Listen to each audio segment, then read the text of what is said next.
Hey, how are you? My name is Ben, and I'm a movie buff. A few years ago, I watched the second trailer for Captain America Civil War. You know, the one where they showed us what the new Spider-Man looked like at the end of the trailer. It was pretty cool, but after I'd seen the actual movie, I noticed something odd about that trailer. Specifically, this shot, where the opposing teams of superheroes are running towards each other, ready to fight. Now, for comparison, here's the final shot featured in the movie. Notice anything different? I certainly did when I first saw the film in theaters. Spider-Man is in this shot of the movie, but when we see the same shot in the trailer, he is nowhere to be seen. So why is that? Is it because the shot wasn't finished yet?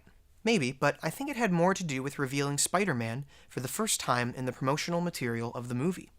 If we saw him running with the others in that earlier shot, we wouldn't be as surprised when he makes his entrance at the very end of the trailer. I think this is such an interesting aspect of certain movie trailers. They want to show us a shot that will get audiences excited for the movie, but they have to alter it visually to avoid certain spoilers. While there are probably other examples that I'm not aware of, I found this sort of thing happening in a few trailers that I've seen, so I wanted to discuss them today. So I must give a spoiler warning for the following films: Avengers Age of Ultron, War for the Planet of the Apes, and Thor Ragnarok. So let's do this.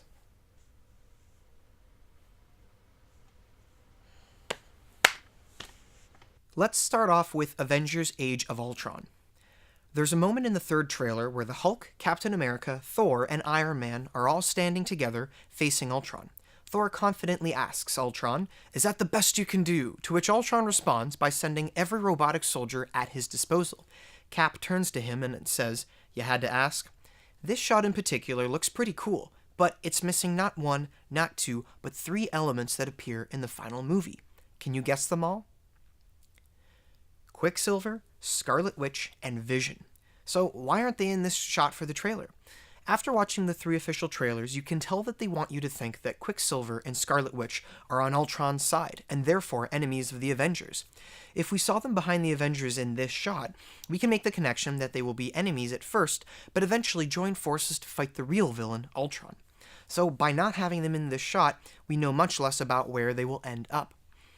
I think the reason why Vision is not also present in this trailer shot is because seconds later, in the same trailer, we get our first glimpse of Vision, just by himself. For those, like myself, who aren't terribly familiar with the comics, when we see the Vision, our first question is, how does he fit into all of this? By showing him in the shot in question, we once again make that connection that he will just become an ally with the Avengers. Him not being there gives us more to wonder about. Let's continue with War for the Planet of the Apes. In the final trailer, there is a moment where Bad Ape is asking Caesar about the little girl he is taking care of, and he says that she has no one else. Then there is a quick shot of her standing to the left, looking down, and then looking up at the apes. While it may look like she's just staring at the ground, avoiding the eye contact of the apes, she's looking at something else in the final movie. Can you guess what it is? A deserted soldier who is taking care of her. In the movie, the apes find this home and kill the soldier out of self-defense.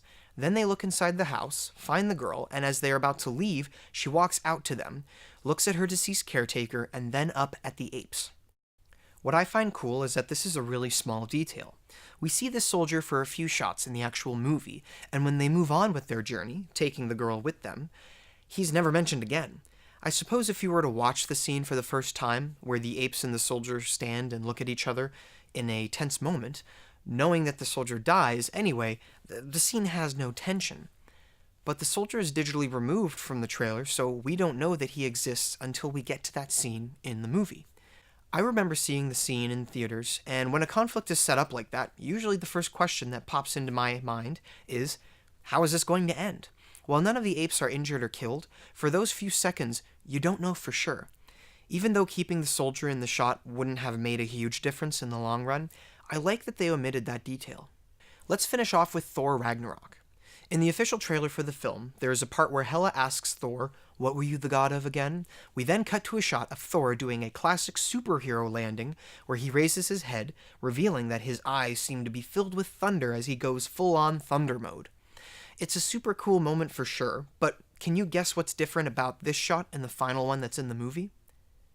Well, in the movie, Hela takes Thor's right eye out before he goes full-on thunder mode, so he actually looks like this. I think it looks more awesome to see the thunder in both of his eyes instead of just one, and you kind of get the best of both worlds in a way, showing it one way in the trailer and then surprising audiences with something else in the actual movie.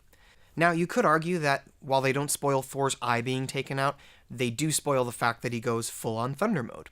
And while this is true to a certain extent, let's remember that we've seen Thor in 4 Marvel Cinematic Universe movies at the time of this trailer. We know that he's the god of thunder, and we've seen him raise his hammer as thunder shoots down to it. The fact that he can go full thunder mode shouldn't be a huge surprise to those of us who have been following his movies. If anything, I think this is an example of showing a really cool image to get people excited for the movie. By leaving one part out of it, we are still surprised when Thor loses his eye. While some people may have complained that the shot spoiled one thing, I'm glad that they chose not to spoil something else. So that's all there is today, guys. Have you seen any other trailers that hide certain elements that appear in the finished film? Please let me know. I'm only aware of these 4, but I'm sure there are more out there. Also, I just wanted to let you guys know that my next video I'll be doing will be a Q&A, where I'll be answering any questions you guys may have for me. So if you have any questions for me about myself, the movies I like, the work that I've done, anything at all, feel free to leave a comment under this video asking me any question that you have, and I'll do my absolute best to address it in my next video.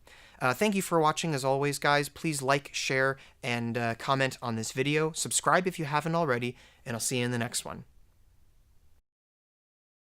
Anything about me that you're curious about, please give me a